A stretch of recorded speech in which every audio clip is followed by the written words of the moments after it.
Live via satellite from Hollywood, it's Rockline, the show where you ask the questions for the biggest stars in rock and roll. Well, hello again. I'm Bob Coburn, your host for Rockline, brought to you in part by Budweiser, the king of beers. Tonight, we have a special double bill Rockline with Mick Fleetwood, and from Huey Lewis in the News, Johnny Cola and Huey Lewis. All of our guests will join me live in our Hollywood Rockline studio. As always, we have plenty of phone lines wide, and that's toll-free. Make sure you dial 800-421-3222. 800-421-3222. He's the man with the golden kick drum, the pulse of Fleetwood Mac. He's also a man who has pursued virtually every type of music, from blues to traditional to mainstream rock and roll. Rockline welcomes player, producer, performer, manager, and about a half a dozen other things, and we'll discuss all this and more tonight. Mr. Mick Fleetwood, welcome to Rockline. Thank you. Nice to see you here.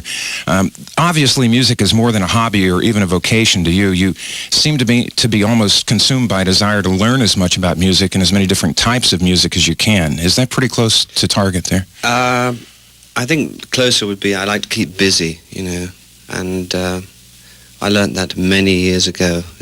Just being a player is important. Why the title of the second solo record that you've done, I'm Not Me? That intrigues me. Why that?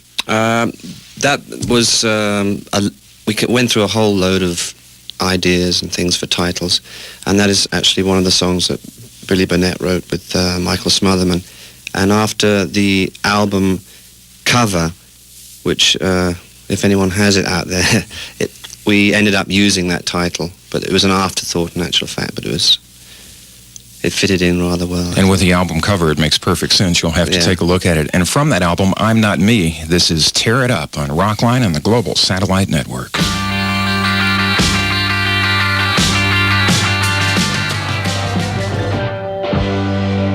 Gonna tear it up tonight. We're with Mick Fleetwood on Rockline and the Global Satellite Network. I'm Bob Coburn. We'll take a quick time out and put you on the telephone with Mick.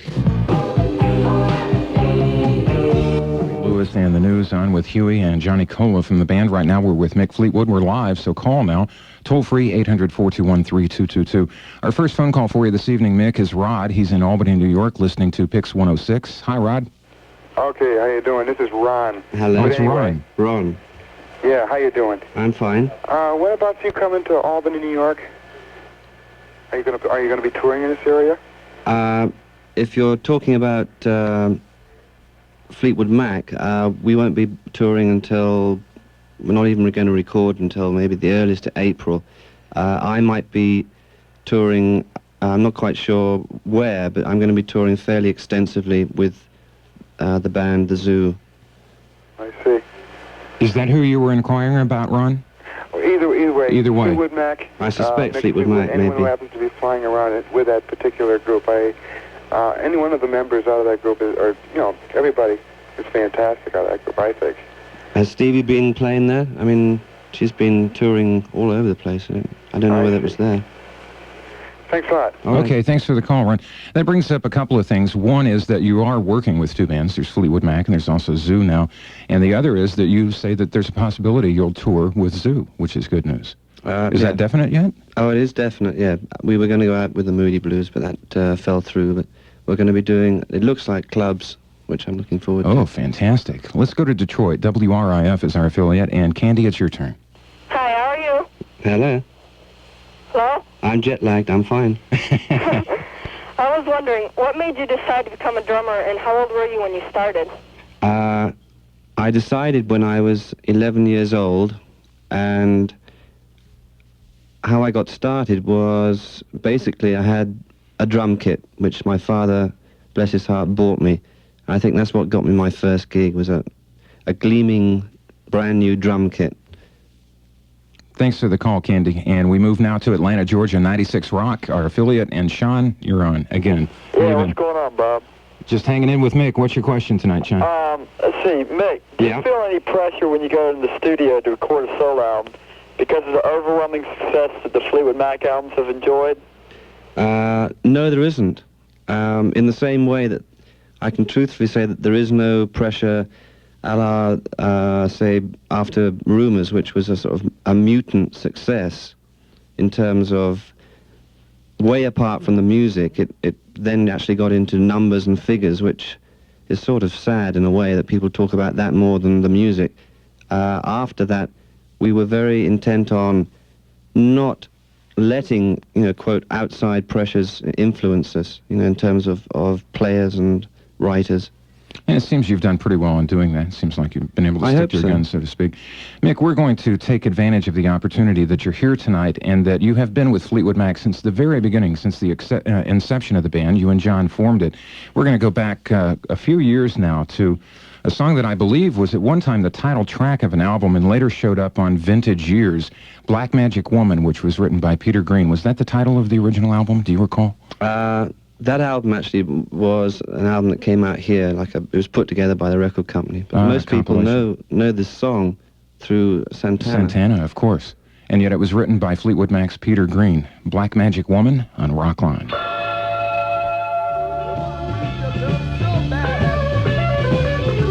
Yeah, it goes back a couple of years, and so nice to hear the original version of Black Magic Woman by Fleetwood Mac on Rockline and the Global Satellite Network. You and John, as I said, formed the band, and John had been working with John Mayall's Blues Breakers. How did the two of you get together, you and John, and what led to the formation of Fleetwood Mac? Well, strictly speaking, Peter formed Fleetwood Mac. Peter did form it? Oh, yeah.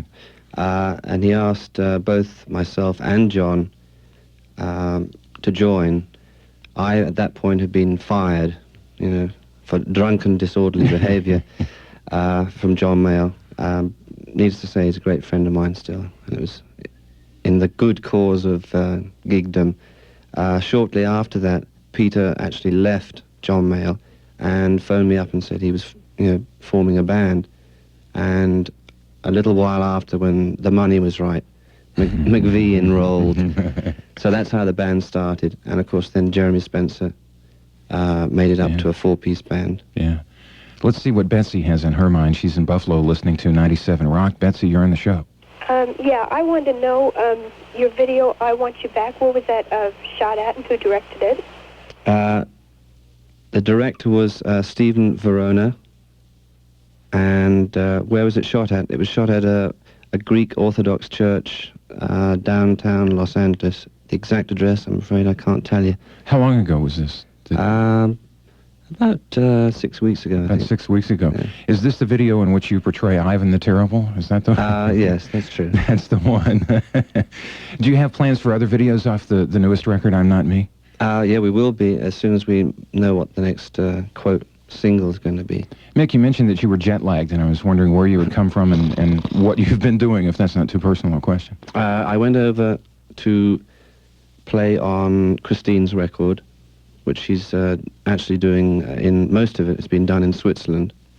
And this particular song was a song she'd co-written with Steve Winwood. Oh, really? So it was great. We went up to his house where he has a lovely studio.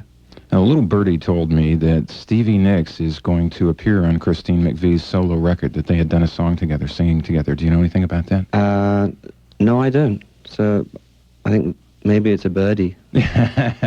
Maybe. We'll see. As we move on down the line, we'll see what happens. Do you ever get a chance to see some of the other members of Fleetwood Mac solo? I got to see Stevie here in L.A. the other night. Have you seen her in concert with her band and on down the line? I saw her on the last tour, and I saw one of the rehearsals. But no, I haven't seen either of... Did Irvine Meadows and L.A.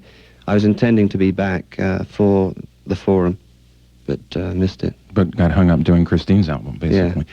We're going to listen to another song right now. This is from the LP The Visitor, which in fact is a remake of an earlier Fleetwood Mac song from the album Then Play On. From The Visitor, Mick Fleetwood, solo with Rattlesnake Shake on Rockline. You got the rock.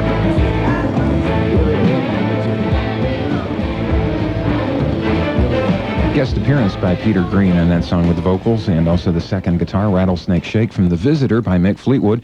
We'll have more with Mick in a moment, and coming up a little later on, Huey Lewis and Johnny Comrie, nationwide, 800-421-3222. We're back live from Hollywood. I'm Bob Coburn with Mick Fleetwood. We have another phone call now, Atlanta, Georgia, 96 Rock, our affiliate for Georgia, and this is Dean's turn. Hi, Dean. Hello, Mick. Hello there. How are you doing? I'm doing fine. A few weeks ago, I saw you on television. I saw you jamming with Jerry Lee Lewis and Keith Richards. Yeah. And I'd like to know who was playing keyboards and how'd you like jamming with them? I don't know who was playing keyboards. I have to say, in terms of being invited to do the show, it was a real, privilege. What show was this? This was just a few weeks ago. I don't know what time it was. Tribute to what, Dick Clark did the compay. It's one of his shows. I'll be darned. Mick Fleetwood and Keith Richards and Jerry Lee Lewis in the same stage. Goodness. I hope it was all right. What'd you think of it, Dean? It was pretty good. They all sounded pretty good. They all got, sounded good together. That's what really surprised me. I was just wondering how much practice y'all got. None. Really? Incredible. Pretty great. All right, thanks for the call, Dean. Let's take another call from the South, Gainesville, Florida, Rock 104, our affiliate. And Tim, you're on the show. Hello, Mick. How you doing? I'm doing all right. Good. How has yours, Stevie's, Lindsay's, and Christine's solo albums and tours affected the group Fleetwood Mac as a whole, if at all? Sorry, did you finish? Yeah. Well, about 2 years ago, before we made the Mirage album, it basically went through the same, cycle where Stevie had an album and Lindsay had an album. I made an album too. Christine at that point hadn't made an album. This time she's added to the list. All I can say is that it's been actually a very positive thing in terms of the longevity of Fleetwood Mac. All of us going away and working outside of the band, remembering, we all were literally almost, on top of each other, so to speak, for 7 years. So I think it was a very healthy situation in terms of getting away and finding that there is life outside of Fleetwood Mac. And that's not a statement which means running away from. All the solo projects have done nothing but, I think, sort of invigorate Fleetwood Mac when we get back together. I was going to say, it sounds like it's almost been a source of rejuvenation for the members of the group. Yeah, I'm trying to grow my hair, too. We'll take a call from Champaign, Illinois, WPGU, our affiliate for the Champaign-Urbana area. Harvey, hi. Yeah, hi. Mick, you're probably one of the most exciting drummers I've ever seen, just to watch drum. And I know, you work hard and you get thirsty. I was wondering why you seem to always have somebody come over during the middle of the song to bring you some water while you're drumming. It would seem like it would interfere with your drumming. It's not water. And what is it you drink, too? The drink is a secret. But it's not water. It's not water. Does that take care of it, Harvey? Well, why do you have it done during the middle of the song as opposed to... It's actually done any time. Yeah. The more often, the better. Okay, thanks. Do you have a cue that you throw to somebody or something? Yeah, it's a sign of desperation. We're going to listen to something that's a little more current by the Fleetwood Mac Band from the LP Mirage. This one is called Gypsy on Rockline. From the LP Mirage, Gypsy on Rockline. I'm Bob Coburn with Mick Fleetwood. We have a Los Angeles phone call from 95.5 KLOS. Hello? Hi, how you doing? Hi, who is this, please? This is Cass. Hi, Cass, how are you? Pretty good. I'd like to know how Mick got hooked up with Billy Burnett. Well, it's not too long of a story. What happened was Dennis Mays, who engineered the last album, is a school buddy of Billy's, and he played some albums of Billy's to me. And at that point, I suppose you could consider that the moment I was introduced to him. The other time was at a show that I did again for, I think it was, what's his name, the old rock and roller with the curl. With a curl. A rock and roller with a curl, that's got you going. A TV show, anyhow. I met Billy, and he came out to my house after, a couple of weeks after that, and was playing some songs, and never left. That's basically how it happened. It sounds like he's integrated very well with the sound that you intended to create. Sounds like a good match, huh? Very good, and he's a great musician and a very great friend of mine. Thanks for the call, Cass. We'll move on to St. Petersburg, Florida, 95 YNF, our affiliate, and Steve. Hello. Hi, Steve. You're on the air. Oh, hi, Mick. Hello there. I have all your albums. I really admire you as a drummer, and I think you're a great drummer. But what I wanted to ask you is how I'm a you lousy picked person. Stevie Sorry. to be on your video, I Want You Back. Yeah. How did she get there? Yeah. Why? How did you include her in the video? I mean, How? Well, I mean, one, you know, Steve is a friend of mine, so, and in actual fact, a few weeks later, I did the same thing. I don't think the video's come out yet, but I was dressed in. It has come out, is it? yes, it's great. So I really enjoy it. just basically that, you know, that it's fun to do, you know, and we, you know, don't lose complete contact with one another. And thank you for the call, Steve. We're going to listen to some more Mick Fleetwood music from the album I'm Not Me, one of several good songs on the album. This one is simply called Tonight.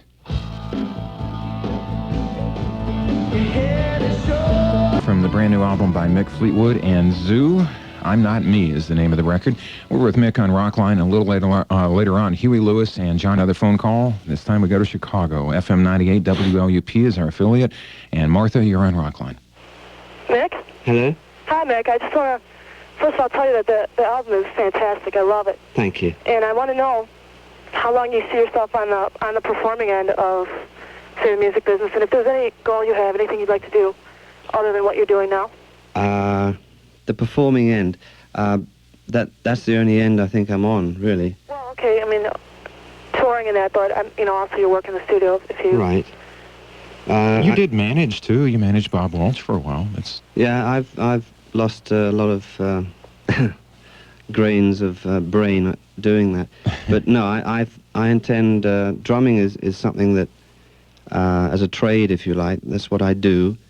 That's what I do best. If there's any other thing at all, would be, which has yet to be found out, is whether I can act or not. That does interest me. But my first priority is playing drums and playing with other people that I like. Are you actively pursuing an acting career? Are you asking around, having people inquire? I know the role of Ivan, and you were not a musician in a video. You were an actor in that. I wouldn't say, you know, asking around, but it's the only other thing that, you know, I've done. To what extent has yet to be proved. We'll see on down the road. Probably bad. And on down the line in Missoula, Montana, KZOQ, we have Tom on. Hi. Hi. I read that... Well, how you doing first? How are you doing? I'm doing real good. All right, I am too. Okay. I read that Fleetwood Mac spent over $400,000 alone on the drum tracks for the Tusk album. Did you? Yeah, and I was wondering how Where much... did you read that? How much the total cost for the album was, and do you feel spending that much was the worth Inquirer, it? The Globe, The Star. Come on, tell the truth. Where did you hear it? And would you do it again? $400,000 for the drum tracks, huh? Whew. Where on earth did you hear that? Yeah, where did you hear that? I read that in a book I read somewhere. A National Lampoon, I think. I've no idea, but in terms... Did you mention the album Tusk? I sort of cross-talked to you for a second. You did, didn't you, Tom? Yeah. Yeah. The album did cost a lot of money, yes. If one wanted to sort of segregate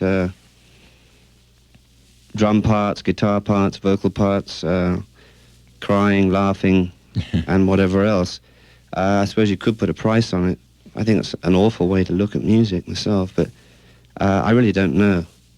I'm sorry to say. You had some, what I would consider to be spectacular plans for the recording of this latest album, I'm Not Me, in that you had intended to go to South America, to go to Rio de Janeiro to do this. What changed your mind? Just a situation that Fleetwood Mac was busy and we had to rehearse. So a change of plan. And that happens sometimes. Me and George, had originally intended to go down there. We're going to go back into the early days again here, Mick, and give people another blues taste by Fleetwood Mac. This is a remake of an Elmore James classic, and Elmore, by the way, is the man who invented slide guitar, the first guy to ever play it that I know of anyway. This one is called Shake Your Moneymaker by Fleetwood Mac on Rockline. That definitely does crank. That one gets up and walks, without a doubt. The Fleetwood Mac Band has been through so many incarnations. We thought we would give you a taste of some of the early days. There was the blues period, then there was the period when Christine came into the band, Bob Welch after that, and then on down the line. So much good music from Fleetwood Mac over the years. Mentioned a moment ago you had intended to go to Rio to do this album, I'm Not Me. And where did you end up doing it? You did it here in Southern California. Yeah. Was it done at home? Done at home, yeah. Done at your house, which, well, we don't want to say where that is exactly. Out toward the beach here in Southern California someplace. What led to you doing a remake of a Beach Boys song? Have you ever worked with the Beach Boys over the years? And you did Angel Come Home. A while ago, Christine actually was going out with Dennis, the drummer, the madman. Yes, indeed. But anyhow, that's where I first heard the song. And I thought that he had actually written the song, rather. Carl wrote that, though. Carl and someone else who I can't remember, unfortunately. And I've always liked the song a lot. And Dennis sang it on, I think it was L.A. Lights, an album. And I played it to Billy, one night, very late. And we recorded it. This actual track was recorded twice, once at the house and a second time in Phoenix, where we were doing overdubs. Oh, so you did the basic tracks at your home and then went into the studio to do the embellishments? Kind of. Kind of, but most of it was done at home. All right, Mick, it's a pleasure to see you again, and always nice to have you here on Rockline, and a maker of good music for many, many years, and there's more to come. And when I think of you and your talents, you've done just about everything that there is to do in the music business. You've played, you've managed, you've been through all these different incarnations of Fleetwood Mac, as I mentioned, and it's quite impressive. We appreciate it. But there's only one thing to do now. And what's that? Explode. Explode. And he blows up real good. Coming up next, Huey Lewis in the news on Rockline. We'll take a brief time out.